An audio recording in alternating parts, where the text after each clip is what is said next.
Спасибо большое. Позвольте предоставить слово президенту Республики Конго Дани Сасу Нгессо.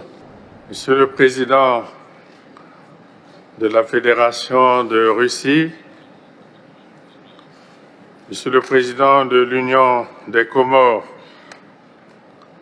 Président en exercice de l'Union africaine, Mesdames et Messieurs les chefs d'État et de gouvernement, Monsieur le Président de la Commission de l'Union africaine, distingués délégués, Mesdames, Messieurs,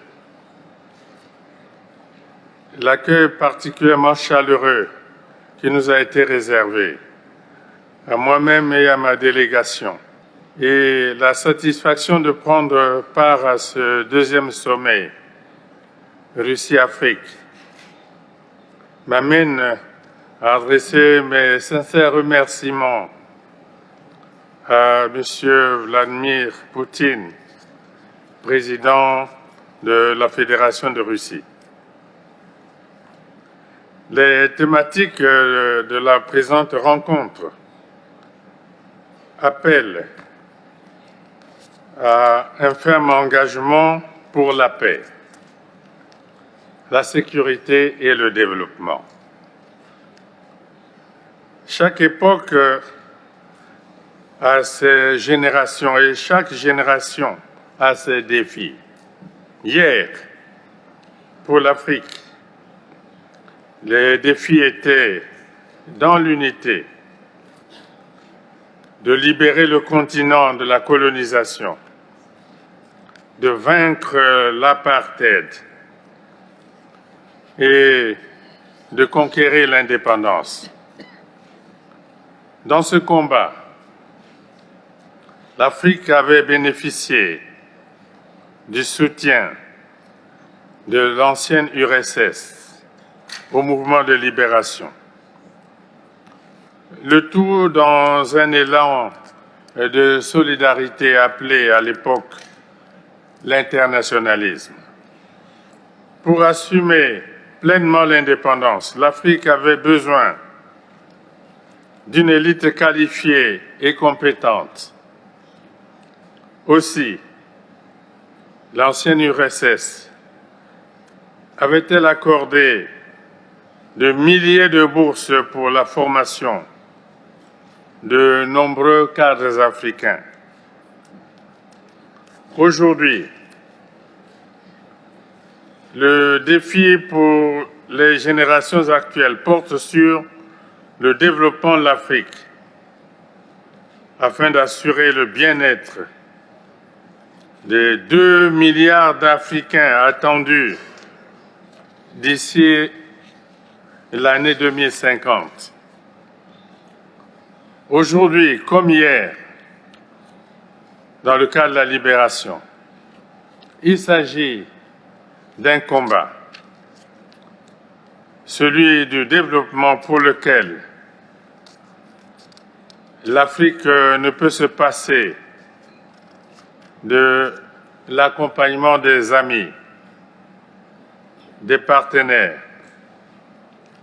le monde étant devenu un village planétaire. L'on ne pourrait par exemple, Monsieur le Président, imaginer l'industrialisation du continent sans l'électricité.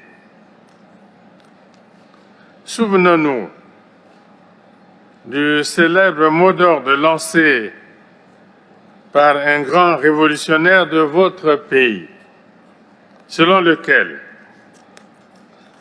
le socialisme, c'est le pouvoir des soviets plus l'électricité.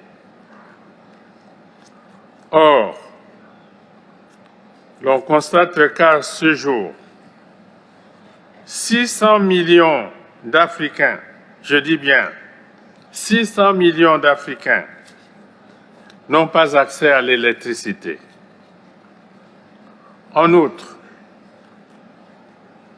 il ne saurait y avoir de libre-échange et libre circulation des personnes et des biens sont des voies de communication modernes, notamment des infrastructures routières, ferroviaires, portuaires, aéroportuaires, les télécommunications. La zone de libre-échange continentale africaine, qui participe de cette vision salvatrice, ne peut avoir de contenu que si elle est adossée à des infrastructures de communication viables. Or, tous ces investissements sont onéreux. Si un pays s'engage à les réaliser seul, ce sera au prix d'un endettement suicidaire. Ces réalisations ne seront possibles qu'en pool de pays ou dans le cadre des communautés sous-régionales. L'accompagnement de l'Afrique par la Russie appelle au renforcement du partenariat stratégique gagnant-gagnant. Cela impose aux pays africains de se concerter pour définir les infrastructures prioritaires qui constitueront la base de négociations globales dans le cadre de partenariats public-privé, de financement en BOT ou de crédits concessionnels remboursables sur le long terme. L'Afrique ne pourra se développer que dans le cadre d'une synergie intégrée et non autarcique, se fondant sur de petits projets sans envergure. Une telle coopération ne devrait pas être réduite à une simple générosité basée sur l'aumône pour les uns et la mendicité pour les autres. Cette vision du développement est importante. Elle place la paix au rang de levier essentiel afin de garantir la mise en confiance des partenaires et la sécurisation des initiatives engagées. En parlant de paix en Afrique, il nous faut également évoquer la paix dans cette partie de l'Europe. C'est pourquoi j'en appelle ardemment à la fin du conflit russo-ukrainien. La sagesse africaine enseigne que l'herbe fait toujours les frais d'une rivalité ou d'un duel entre éléphants.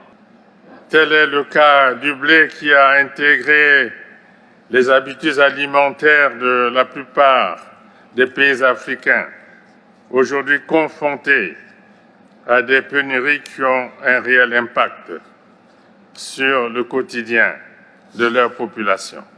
Pour une solution adéquate au conflit russo-ukrainien, l'initiative africaine ne doit ni être négligée, ni être sous-estimée. J'ai apprécié la position prise tout à l'heure par le président Poutine sur ce sujet.